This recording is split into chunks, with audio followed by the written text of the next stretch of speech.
What do you think is the best channel right now? Or is it like multi-channel? Blog, podcast, YouTube, Instagram, TikTok, software, OnlyFans, I don't know, like Patreon?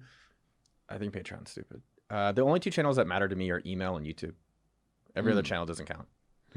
I think Facebook is fucked. I think the whole Facebook videos are lies in terms of numbers.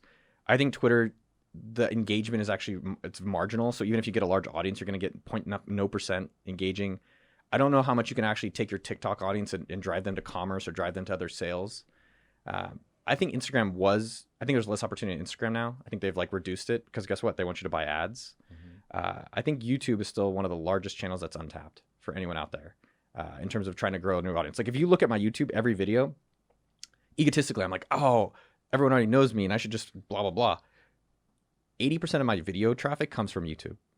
So every video that I put out, it's almost YouTube being, they're like my godfather or my godmother. They're like, you'll have a little taste of it. See if you like it. But the point there is that they're bringing me all the audience for free, which is amazing. So that's why I like them, because they're bringing a lot of audience. I think they're real people. And I think they've done a good job with comment moderation. So there's less spamming and less people trolling. Maybe it's my category. And then email is the only way I've seen to effectively like communicate with those people. Like to make a YouTube, I have to put out a video to actually communicate with them and then hope the audience sees it and then clicks description or so forth. Email, like literally right now, I can get on my phone, send an email out to the audience and be like, I want you to go buy this, or I'd like you to go do this, or I want you to check this out, or here's what I want to share with you today. And it's controllable and scalable. So speaking of that, about text message stuff, I have some thoughts on this, but what do you think about texting services like Community and stuff where you can like interact with the audience based on text messages? It's fascinating to be around. I've been doing the tech stuff 20 years, so it's fascinating to see things come around. So this has been around before. I think it's interesting. I think mediums that have not been untapped are opportunity. What I mean by that is that not everyone's getting text messages all day long from marketers. So there's still opportunity for them to actually like check stuff out in there and have high click-through rates. I think that'll eventually go down. I feel like there's go ahead. No, please. I feel like there's a constant cycle that I've noticed, and it's not a bad thing or a good thing. It's just interesting to watch. So there's usually like, we've been around long enough to watch the first social networks. I think like Friendster, and then you could argue before that was bulletin boards and AOL chat rooms and stuff like that.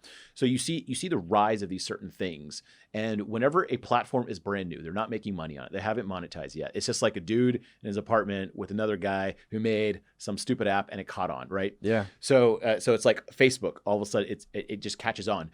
They want you to post content because they need content, right? They need people to come to Facebook for a reason. So they encourage you to post pictures. So if you post pictures on early Facebook, whenever pictures came out, like you were probably around Facebook. I helped work on it. Yeah, you partially built it, right?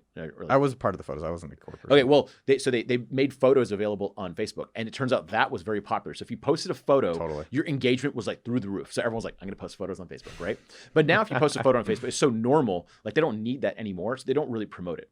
So right now, Instagram is trying out like Reels to compete with TikTok. So if you post a Reel, they drive tons of traffic to it. So every content creator is like, wow, I should post more Reels because I get tons of things. But once the jig is up, once everyone knows, they get enough Reels and they're like, all right, too many Reels. Like there's only so many eyeballs. Yeah. And so then they're going to come out with another product and then they'll push people to that. So we've watched it go from like Facebook pages to Facebook groups. Now groups are kind of going down. And it's become like different platforms. Like maybe TikTok is on a big rise right now. But I think the point there is that, one, figure out a way that you can communicate with your audience or get their attention whenever you want. And a lot of these other things that you're at the mercy of the platform. You're like, oh, I hope I can talk to my people based on putting out the video. Versus an email, you're like, I sent the email or maybe the text.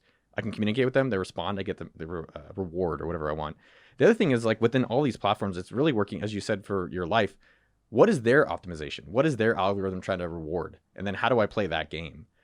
Sometimes though I think about it at a high level, I'm like, you know who wins? Like people are like, I'm gonna buy a house, I'm gonna Airbnb it out, I'm gonna do this and that, or I'm gonna put up a video and do this. And I'm like, you know who wins is the platform.